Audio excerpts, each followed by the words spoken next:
My first sprint, I got second place. So I got at the time they gave out the Spartan sword. So I was like, can't have a sword without a helmet, you know. what Spartan doesn't have a helmet, you got to have a helmet. So yeah, so the second race.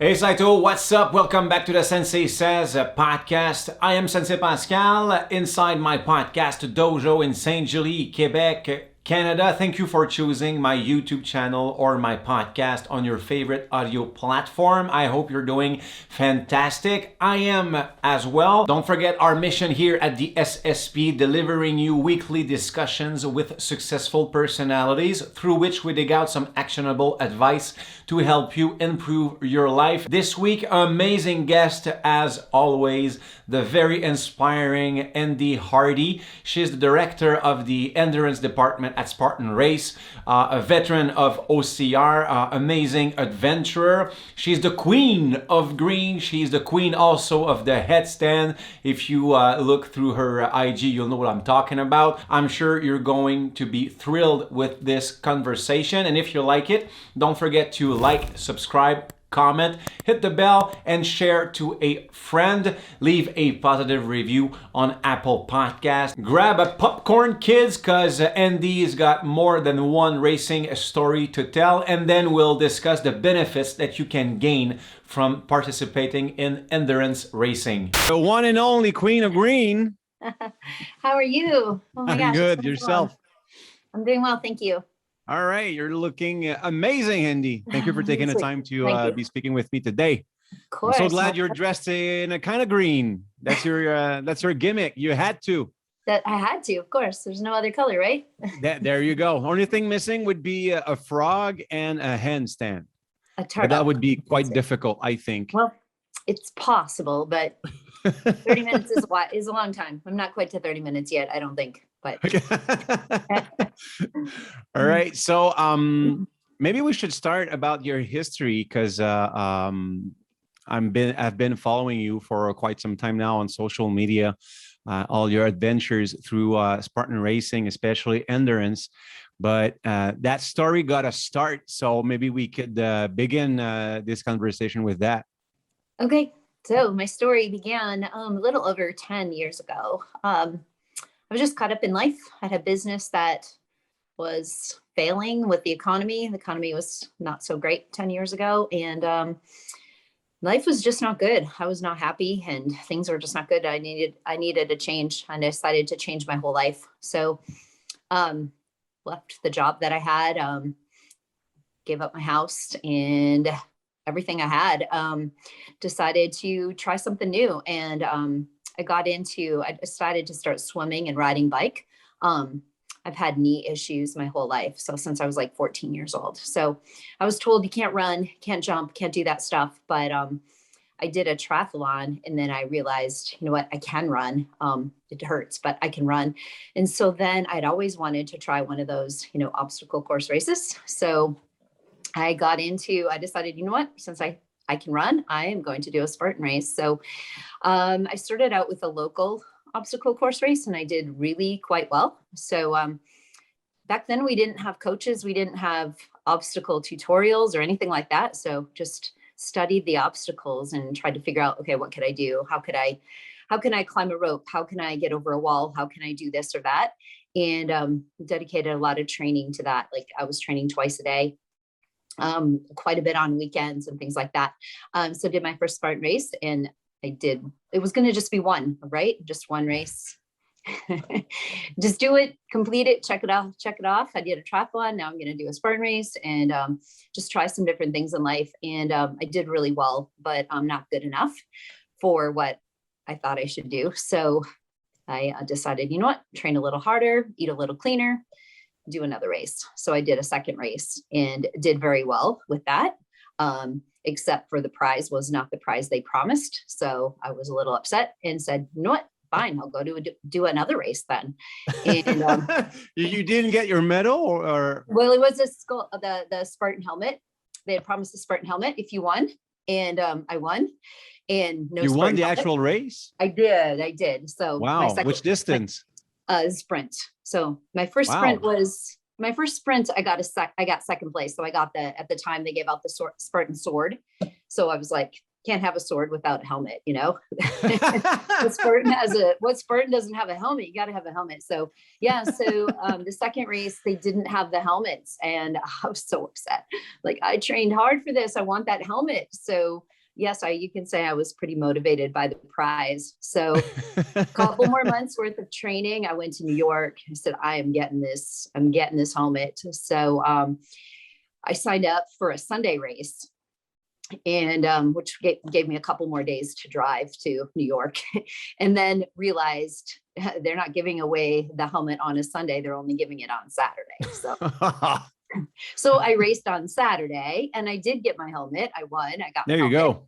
But I was already signed up for Sunday. So I said, why not do it another day? So I did a Sunday as well. And again, I won. I did really well. Wow. And I met some people from Canada. So the next race, which was, I think about a week later, was in Montreal. So I decided. Oh, you did race Montreal. I did. I said, why not go to Montreal? I'm already in New York, right? There you go. What year? 2012. So Mont Blanc. No way. Yeah. On Mont Tremblant, the south side? Yeah. Yes. Yep. That's actually my first Spartan weekend ever. Was it really? Oh, wow. Yeah, absolutely. I can still remember, I thought that I got invited because you said a few things, and it took me like 8 years back, because you did say it at the time. There was no training program. There was no OCR gym whatsoever. And we had to just figure out how to handle these races. And I remember being invited by a friend of mine who used to listen to my radio show back in Quebec City, and she sent me the one of the first like epic promo videos from Spartan. Like, you could see the people like having a hard time in mud with the like Joe DeSena's words over the video and the epic music. Like, I was thrilled by the video, and I've always been a fan of American Gladiators. Yes. For me, that was a blast. And when I saw those gladiators at the end with the huge sticks, like the huge Q-tips, right. That's when I went, I'm in. I want to do this. Looks awesome. And I just like you, we raced as a team, and there was a guy in the team who had a huge land, and during a month, he actually built obstacles according to the info we could gather on the internet. And that's the only practice we all got. Like, to a certain Saturday, we all met up on his land and just ran his course. And that was it. That was my first foray into, like, quote unquote, homemade obstacle racing. And that's the only practice you get until you arrive at Mont Tremblant and face the challenge. And in my mind, I was like, this is going to be a 5K flat. I started running for that. I didn't plan on the mountain whatsoever. And we're going to go back to your story, but you sparked a few memories in my head, and that's so awesome. That's pretty cool that you were at that race, my first Canadian race, and you were there. I was with Rosemary Jari, if you know her, and Chronobar, in Team Chronobar. Yeah, Chronobar, I know. Yep. Mm-hmm. So I had met some people that knew her, and so, we started chatting, and she was like, yeah, come up. If you run for my team, you can stay with me. And I'm like, okay, I'll run for your team. And know how that goes. So yeah, that was, I didn't know what to expect, because like living in Georgia where I live, it's not real mountainous here. Definitely. We don't have much for mountains. It's not flat, but definitely the terrain is different. And then, that mountain was something else. I didn't Mont Tremblant got you too, eh? Oh my gosh. So, I thought New York was tough with the ski hills, but I came to that mountain, and, I did the super Saturday, and, that's back when supers were not 10Ks. they were around something like between 10 and 15, might be 17. You never know. Exactly. And and that race, I didn't know what to expect. And, what I didn't know what Canadian racers were going to be like either, but it was a tough course, a tough race. Were we that scary? No, you just never know, and I had met Rosemary and knew she had won several races, and no, you don't know what the competition is, because back then there wasn't a whole lot out there. You had your point system. I don't even know. We did have somewhat of a point system back then as well, but there wasn't a whole lot on racers. I just knew Rosemary and I knew a few people. So you were quickly into the competitive side of OCR. Like you're talking about podiums, you're talking about competition and ranking systems. So I'm guessing that the discovery side of the thing quickly wore off, and you got into the competitive side of the thing. Oh, right away. The very first race, I was, competitive. I'm a competitive person. It's just my nature, always been competitive. And so, when I signed up for my first race, I signed up for elite, not knowing, I don't know where I'll fall, but you know what? I just don't want to be last. That was my goal. Do not be last, whatever you do. And so I thought, I'm not going to be last. I'll figure out a way to not be last, but I didn't count on being at the very top either. So, but then once you have a taste of it, then you want more, it's a competitive spirit. So I did really well in both the super and the sprint. I got second place in both of those. And so then decided, you know what, I'm going to keep doing this. I had the summer off of work and just drove all over the United States doing race after race after race. And I don't know, I think I did 25 races that year, did really well. Wow. And that's your first year. My first year, yes. I was on the podium in most of those races. So I had a really good first year. My second year was really good too. I started going out to other obstacle course races as well, and racing, set up a team for a race called Superhero Scramble. It's no longer there, but they had a team competitive race as well. And then, it's just been a great journey. Had some really good years. Tried not to get injured, of course, but I have, like I said, I have knee issues for my whole life. So it was tough to deal with that. Everything hurt, but you find a way, right? You get through it. Yeah, and absolutely. Then later that year, Joe asked me, how come you don't do a hurricane heat? I'm like, why would I want to do that? Like they're always on Friday nights. You're like, why would I want to chance my race on Saturday morning? And I said, if you ever do a hurricane heat on a Saturday night, I'll do it. So sure enough, there was a hurricane heat, and he's like, you better be in that class. I'm like, all right, fine, I'll do it. And not knowing, because I know that, some endurance events are not always competitive. So I thought, then just sign up and do it. What's it going to hurt? You've already done a beast. You did world championships in Vermont, and can't be that bad. So I did a 4-hour event, and I had so much fun. It was miserable and cold and wet and everything, but it was a lot of fun just working with other people and so on. So then I went back to racing, and it was another couple of years later that I decided, you know what, maybe I want to try something more. What more do I want? Really that's what it was, because I had done all levels of Spartan, and I had done all levels of other obstacle course race companies races. And not that it, was kind of like, well, I need a new challenge. What more can I do? And just to find out, what am I made of? People used to call me a marshmallow, that I was super soft and, you train hard, but you know what, you're a marshmallow. And I hated that. I didn't want to be a marshmallow. I wanted to be tough. Like, there's a lot of tough people out there, and I wanted to be tough like them. So I decided, you know what, I'm going to try some harder things, longer things. And so that's why I kind of got into it. I led a couple of hurricane heats. I was just brought in on a whim to, hey, go lead this. You know what you're doing. Okay, I'll do it. And after how many races?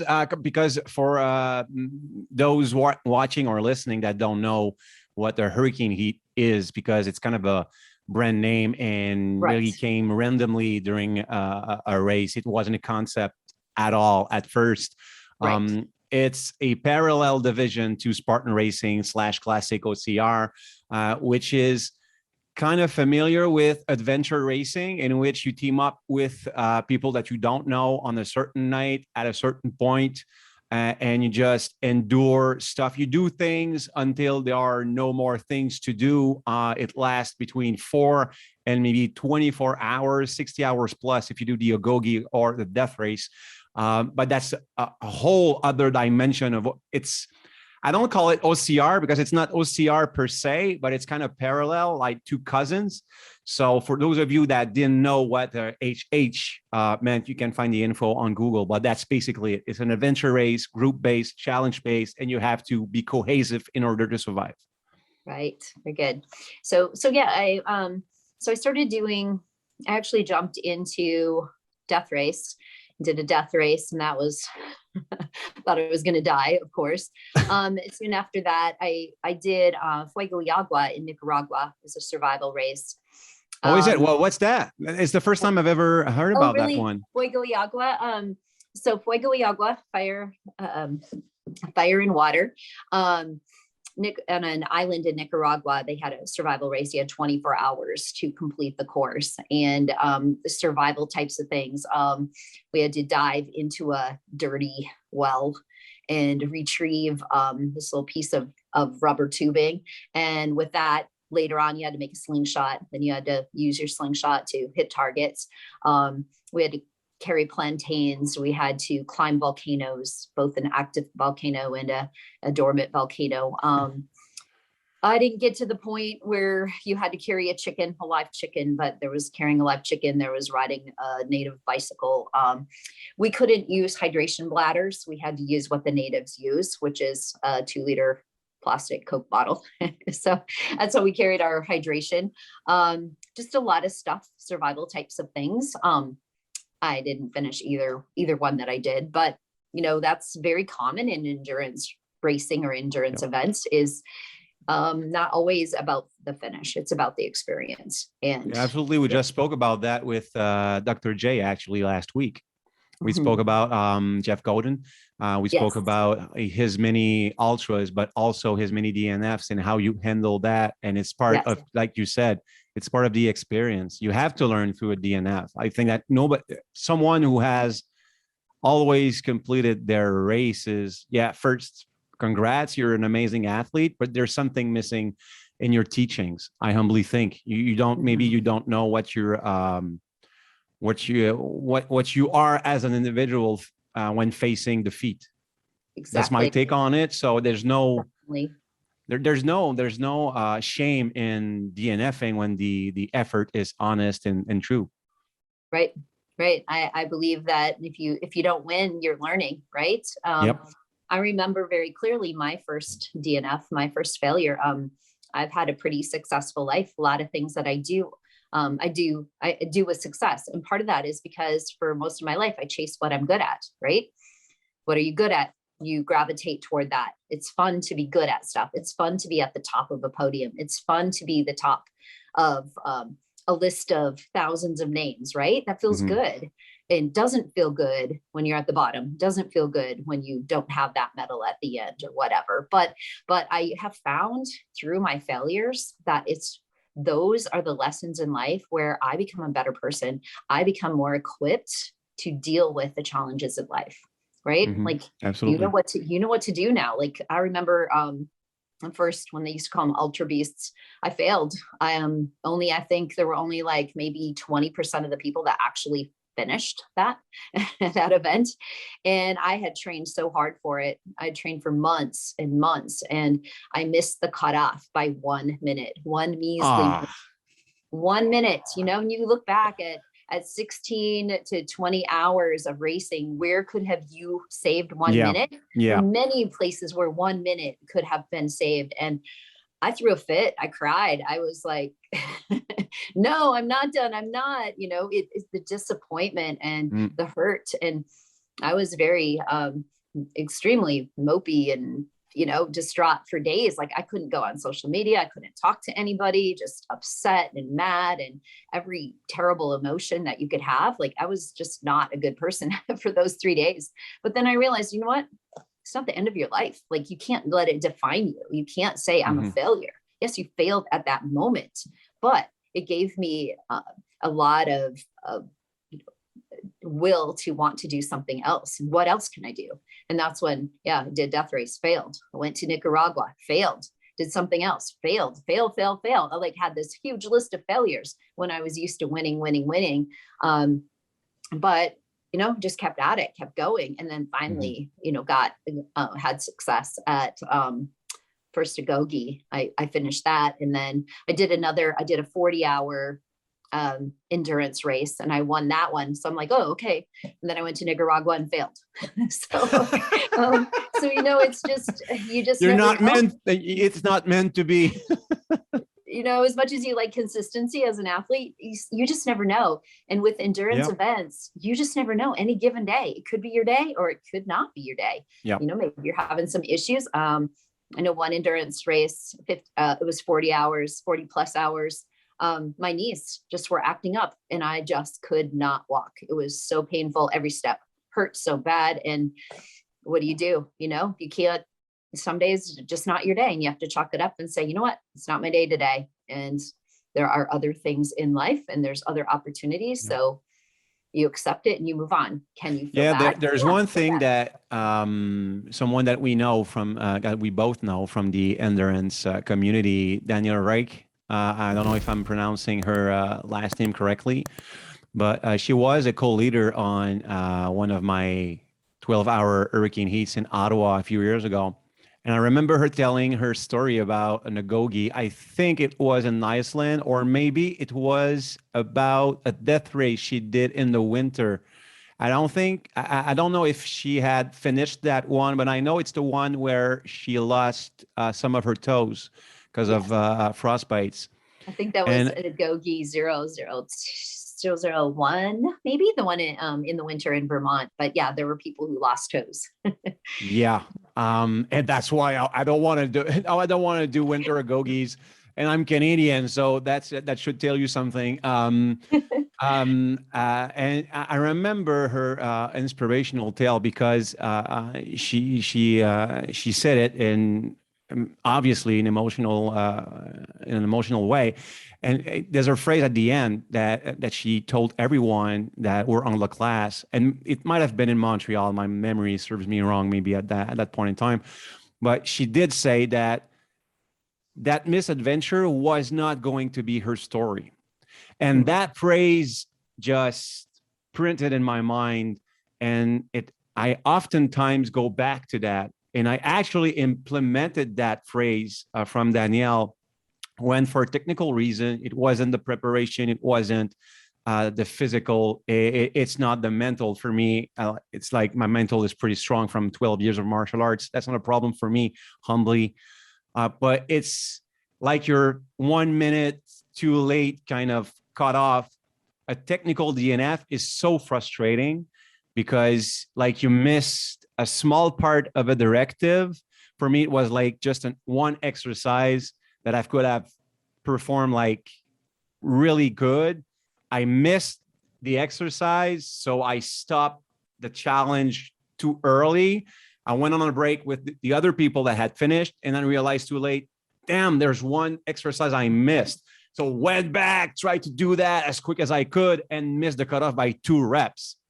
It's like, oh, wow. It's like, so like you said, yes. All that time I lost with the other people thinking that I had completed everything I could be in this again still and continue and kick the butt of this event and move on to the next one. But instead, I'm being eliminated in front of people, and that's kind of humiliating, kind of. And that phrase that Danielle said, either in Ottawa or Montreal, like kept playing in my head, like in a loop. And that's the point where I said, this is not going to be my story. And I took my cell phone and I was driving on Highway 40. Sorry about that. And I registered right away for the next 12-hour hurricane heat, which was not in Vermont, which would have made things way easier. But instead in Vancouver, I had to go in Western Canada, which I never visited in my life. Oh, but wow. That was 4 weeks later. Then maybe not. At the end of the season, my story would be the guy who DNF'd in Ottawa, but it was so PO'd by his DNF that he bought a plane ticket, flew to Vancouver and completed the HH 12 hour there. And I have to thank Danielle for that. So like you said, you can't take a DNF or something that didn't go your way and completely turn things around into something positive. Right. Exactly. I mean, that's how life is. Like we start off when we're like little kids, just learning to walk. Like how many times do you fall down? You don't think anything of it. When you're a little kid, you just get back up and do it again and again and again and again. And I think as we go through life, we expect perfection from ourselves sometimes, and we forget like those little steps too. And endurance there's a lot more risk involved in an endurance event where, like if you do a short obstacle course race, if you fail, okay, there's a penalty, but you have lots of time and you can finish. But an endurance event, a lot of times you don't, and there's a lot of risk involved. The weather, your body, sometimes your body just breaks down on you, and you can't do anything about it. It just happens. Sometimes it's your preparation, sometimes it's mental, sometimes it's emotional. So there's a lot more involved in an endurance event. But I think that's where the reward comes too. Like there's a huge reward when you finish an endurance event, just the feelings you get from it. So but you got into endurance events at Spartan, then you started leading pretty early, and now I you correct me if I'm wrong, but you are the director of the endurance division at Spartan, right? Right, correct. So how many events have you led so far? Oh my gosh. Ballpark. Honestly, Ballpark. I don't have a count. I don't know. So, before I was named the endurance director, I just did it like whenever they needed me. Like, Andy, we need somebody. Okay, I'll go, whatever. Because I loved it. I just didn't get paid for it or anything like that. Just, I loved it. So being a part of events, and I've helped out other companies as well with their endurance events or whatever they have, just volunteering because I love to watch people go through, the changes that they do, go through the challenges, go through being at the very bottom and pulling themselves out. I have led last year during the pandemic, in the United States anyway, we had a lot of hurricane heats because that's what we could do. Everything else was shut down. All these other races, a lot of road races were shut down, obstacle course races shut down, but we were able to hold hurricane heats. So I was quite busy last year. It was a good year for me, put it that way. But yeah, I've led hurricane heats here in the US.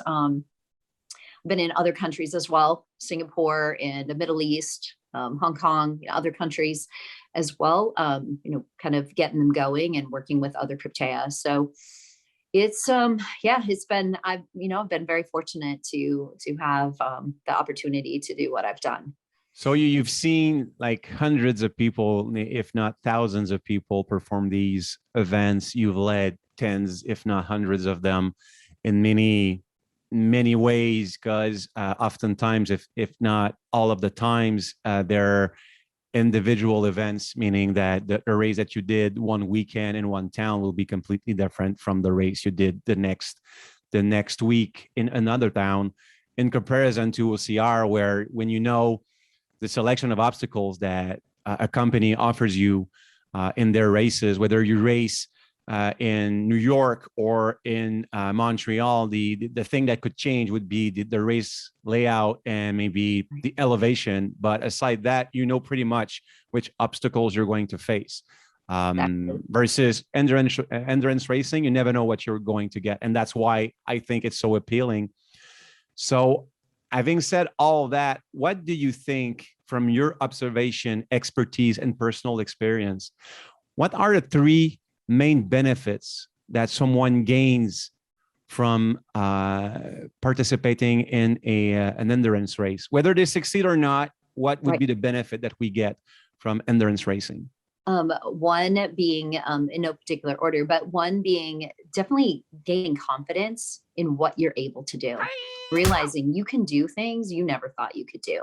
You can push harder than you thought you could ever push. You can lift something heavier than you ever thought you could do. You could go longer and harder, and you're stronger than you think. And that is, I think, one thing that a lot of people gain from endurance events is realizing how much better they are than they really think. So gaining confidence and satisfaction from that's really huge that I see in people, just their growth that they have from events.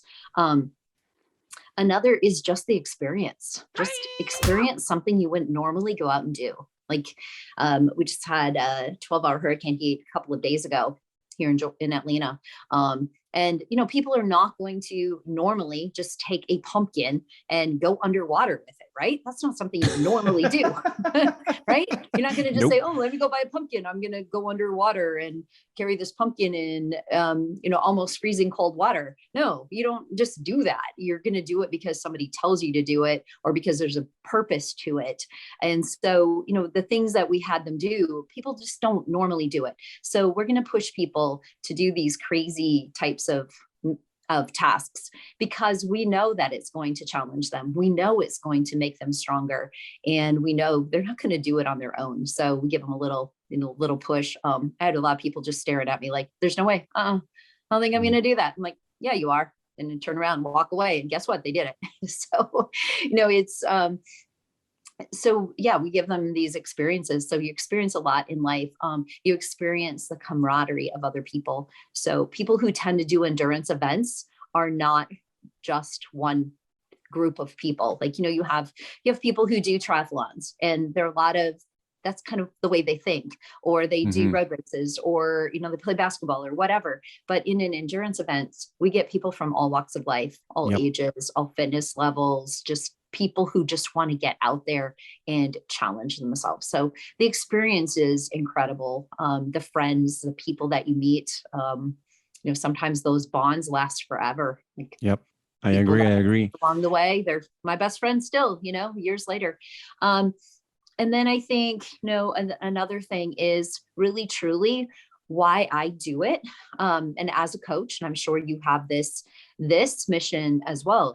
Coaches, what we want to do is make people better. We want them better humans. We want them better athletes. We want them better physically, better mentally, and even better emotionally. Like, we want to create better humans. And I think the endurance events are what is going to do that, even more so than like a 5K or a 5K obstacle course race. Yes, those things are going to test you and challenge you, but not to the degree that an endurance event will. Because in an endurance event, most people are going to find those dark moments. They're going to face demons, and they might face demons they never knew they had. But then what do you do with those demons?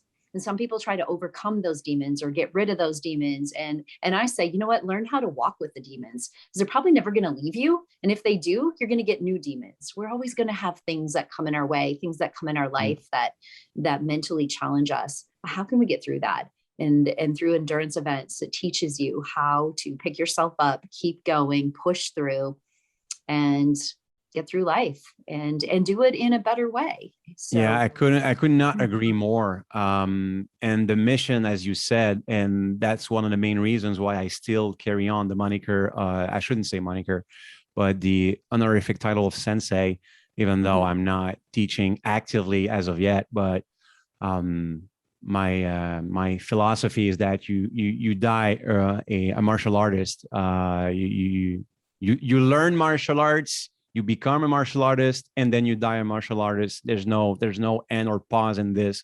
It's always an ongoing process. And even though I took myself out of an actual dojo as my main job, the main reason why I started a functional training center and this podcast and my own endurance race company 2 years ago, Warrior Endurance, for which we just did the second race, Alpha 002 on Mount Ski, Saint Bruno, during which people that didn't know each other had to become one tight unit and carry a 600-pound tire for 3 kilometers from one town to the next one.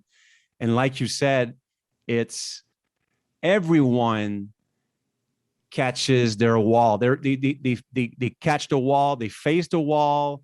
Everyone's got their own wall for their reason. It's not the same. I've got my wall and my teammates got another one. Might be personal, might be professional, might be philosophical, emotional, whatever.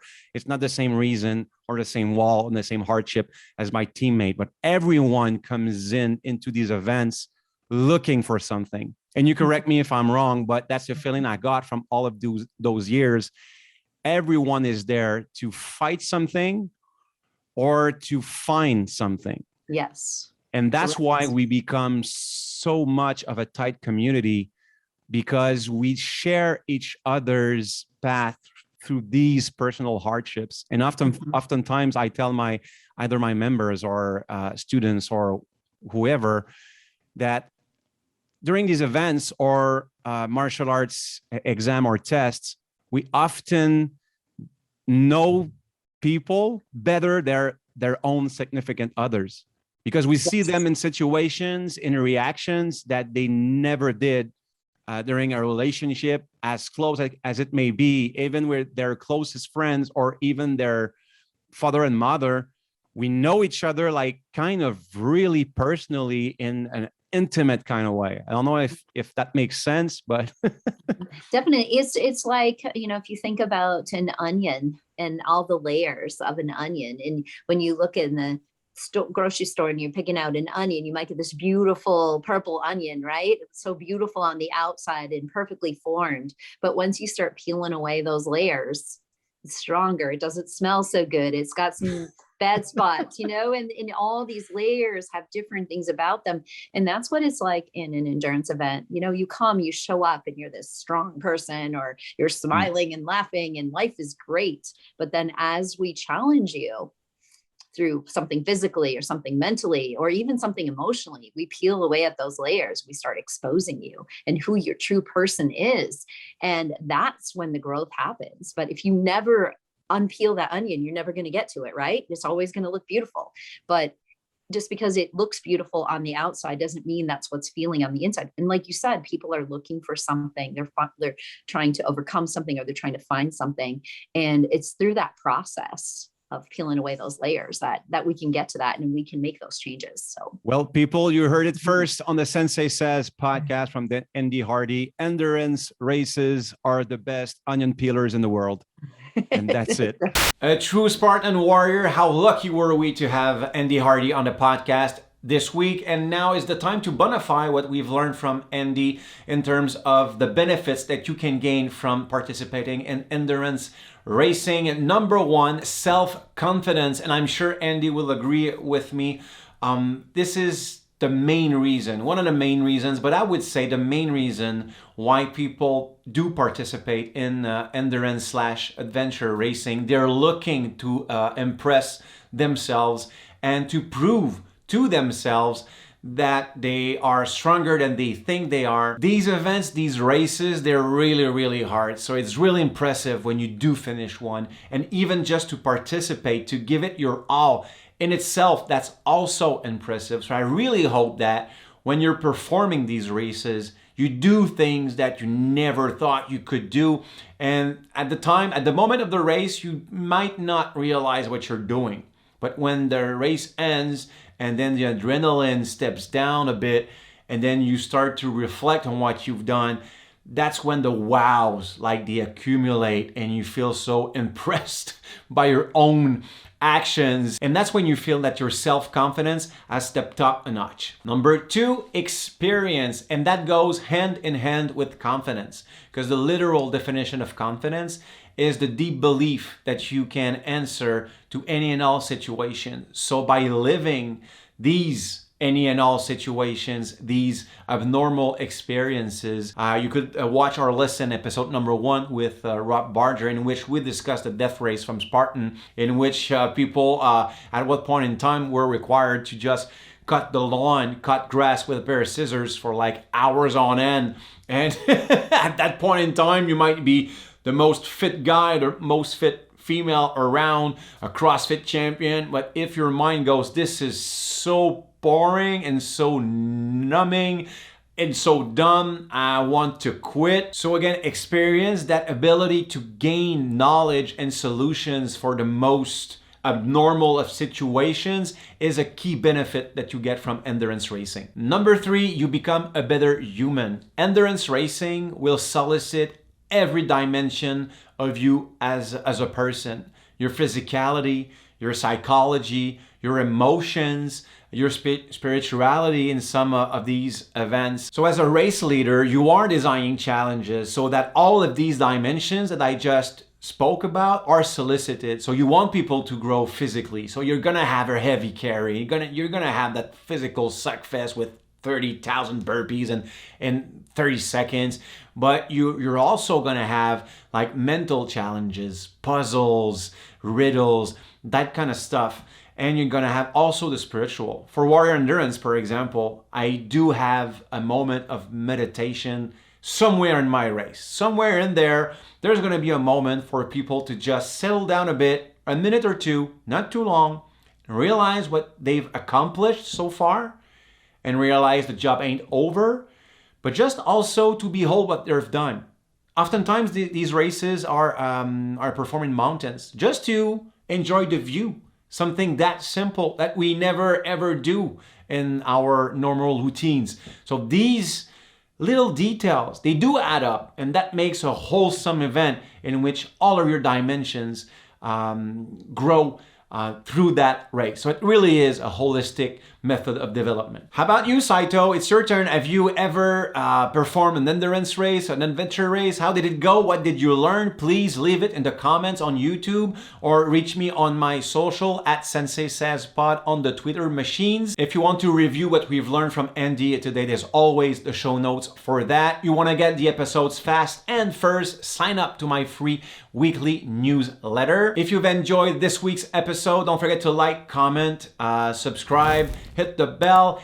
Please share to a friend. That's free, and that's going to help this podcast a lot. And something that is going to help this podcast too is to leave a review on Apple Podcast. And when we get to 100 reviews, I will give away a $100 gift card on Amazon. If you did not get your fix of the SSP today, do not worry. You've got 19 other episodes to choose from in our archives. Seïtos, thank you for watching and or listening. I will see you next week.